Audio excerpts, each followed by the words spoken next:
Chapter 30, The End and the Beginning.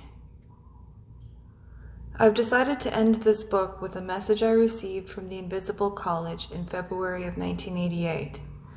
This is from Elohim spirits, not my regular spirit guides, and it was very important in guiding me while I was rewriting Spiritual Revolution into War in Heaven. The style and some of the terminology is slightly different from those used in the spirit dictations in parts 2 and 3, but you should be able to follow this message if you understand the rest of the book. A. As you are now becoming aware, Spiritual Revolution was intended only for a small audience, mostly rock musicians and magic people and other insiders. That's why we gave you all those phrases and sentences you didn't understand and thought were nonsense. Each of these verbal cues was intended to push a few buttons in certain types of people. Withholding the information now contained in Part 3 of War in Heaven kept them from knowing exactly how much you knew and what side you were on in the conflict, despite your claims to be working for us. We use the electronic media and especially rock music for reprogramming people only as a side effect. Its main use, the real reason we pushed your planet into an industrial revolution so fast, was to program Baby. Baby has been close to hatching innumerable times in the last 2,000 years, but we've always managed to knock it down. We did not want it to leave the planet until we were ready for it. Now we are ready. At this point, we can destroy it before it leaves, if we must. It knows this. This book is part of the alert we are giving it, that it must be on its best behavior or we will destroy it. The music generated by the people we stirred up with your book and our concurrent programming has purposefully alerted Baby to the danger it faces from us unless it drops the theocrats and black lodges that control part of it before it leaves. There is no need to go over the nonsense paragraphs, but we will. We pushed you to ask for financial aid from music people even though you didn't really need it. Many of them are rich from the fact that they've learned to use the electronic media, as the TV preachers do, to stroke the beast and cause it to want to hear their beat. Spell that, hear their beat. And you will be thinking as they do. They cause it to reach into minds in the audience and ask people to request the music it likes best. This is a Black Lodge use of the beast. This is also the same reason we pushed you to say that we were ignoring the left and working in the right-wing establishment. We pushed you to tell people there was no life on Sirius because we had made Sirius a rallying cry of our fight against theocracy, and denying this kept many people who could not read between from knowing who you were working with. We pushed you to deny any knowledge of intelligent dolphins and whales because that is the form that Baby's parents call Baby from. Because that is what the builders look like. And as they built the machinery that activated Baby, that's what Baby is pre-programmed to respond to. They project this image to Baby and to all those who would be part of Baby. Denying knowledge of intelligent cetaceans also denied your knowledge of all those extraterrestrial intelligences that aren't space people.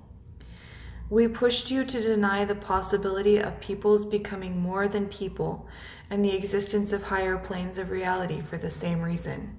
We pushed you to involve a certain songwriter in the book because he was one of our operatives and has become a focal point of the music.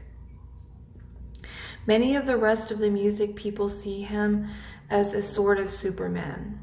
You're involving him again after he has pleaded illness and pulled out of the movement, galvanized many more into action than would have happened otherwise. We know where his loyalties lie, and it is no one else's business. It is true that several other songwriters were involved because it was necessary for you to have a list of people to show that you know some of what you were talking about. We know that you have told us some of them have written that you've practically ruined their lives. But all we can say is that this is a war, and if you don't want to be taken for a soldier, don't wear a uniform. Don't stand in the line or carry a gun, and never write songs saying that you do. We also pushed you never to come in contact with any of these people yourself, but to have acquaintances of yours deliver the books and join the music fan clubs for you. The reason for this was that each acquaintance that we okayed had some difference between themselves and the band we asked you to send them to. We had you send straights to drug-oriented bands, women to men, blacks to whites, and people who did not fit the standard of beauty to those who did. This allowed us to test their music about you and the spiritual revolution, as well as the much larger amount of music resonated from their music. Most of these musicians, because of the enormous psychic energy inherent in the mind control machines that operate through the music, are somewhat aware of what is going on and have chosen sides. Well, this is a war and we are the officers. We choose our own soldiers and we choose those that will pilot baby out of here. William Burroughs, to the contrary, applying doesn't guarantee acceptance. Not all of those who apply are Earth people, of course, nor are they regular agents like you. Many of them came from the ice planet, a planet they killed with their own hands, just as the Earth people are killing their planet now. We brought them all here for another chance, a chance to incarnate in this expanding population so they could continue their lives and make something of themselves here. The fact that we transported them here does not mean instant acceptance in our ranks. This is a test. We decide if they pass or not. We observed these people's reactions to your spiritual revolution book, its truths and its errors, and pushed some of the musicians who'd read it to generate music showing all their true feelings. Mostly this was intended for baby, so they could see why we make the choices we do. We then judged both the music and everyone who listened to it, who aspired to be a part of our civilization or a part of baby. Through this process, we weeded out those who were prejudiced, vicious, stupid, or fawning from our ranks. As a civilized people, we have certain standards to uphold. As a federated army of peoples that think, look, and act as unlike each other as night and day, we do not want anyone who has opted out of our reprogramming, or failed so miserably as to still be prejudiced against anyone of their own race, where the differences are minute. These may seem like small things to them, but to us these are basic traits without which a person is scarcely human. Such people, if they remain unchanged, will simply be pushed back into reincarnation on this planet if it remains capable of supporting life. We do not want them, nor do we think they are suitable material to be part of the God-child. We are actually doing them a great favor, as they are probably just powerful enough to remain unchanged in the group mind, were they to become part of it. Therefore, the group consensus would regretfully be forced to assimilate them, or use them as rocket fuel, if you want to use that terminology, unless they are able to drop off at a suitable planet and start the whole baby process over again. We don't approve of this process being started by uncivilized people like that, and we will take all steps necessary to see that it doesn't happen again. Your planet, with all its pride and prejudice, its slavery and starvation, its theocrats and wars, is a direct result of beings with similar opinions dropping off and starting life on some poor, unsuspecting planet because they weren't civilized enough to get along with their peers in a group mind. One Earth every few thousand years is enough for us, thank you. Q. What is the difference between someone like you and my regular spirit guides? A. You space people live free of your civilization's group mind most of the time. The group mind stays on your planets instead of going into space with you. People like us live on the planets and are part of the same group mind that your people use as you use your computers and other machines. To you, the group mind is just a tool that gives you access to psychic technology. To us, it's the mother that gave birth to our civilization and the spouse we are all married to, in the same way that most of you marry other sovereign individuals and live together for mutual support. I am on temporary assignment as a liaison from the group mind to your army. I can talk to you, but I am really one of those who are here to talk to the godchildren. Some of them are beginning to achieve partial awareness. And during the last couple of years, I've started contacting the one that some of the music people call baby. It can't really see me, of course, as it is mostly still a beast. It's still potential, a great potential, that could be realized if your army people could only cut off the psychic contact those black magicians and their theocrat masters have with it.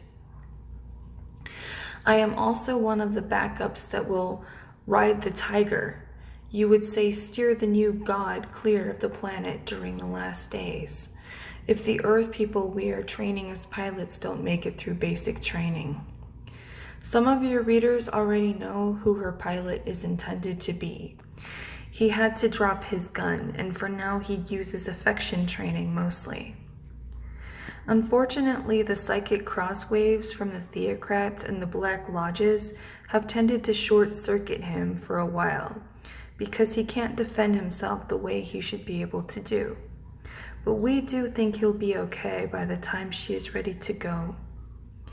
And yes, I will answer those who keep asking the question in songs and other telepathic transmissions. Yes, I do make love to the monster. It needs human contact to become socialized, and civilized people don't have to make an artificial separation between affection and sexuality the way primitive people often do.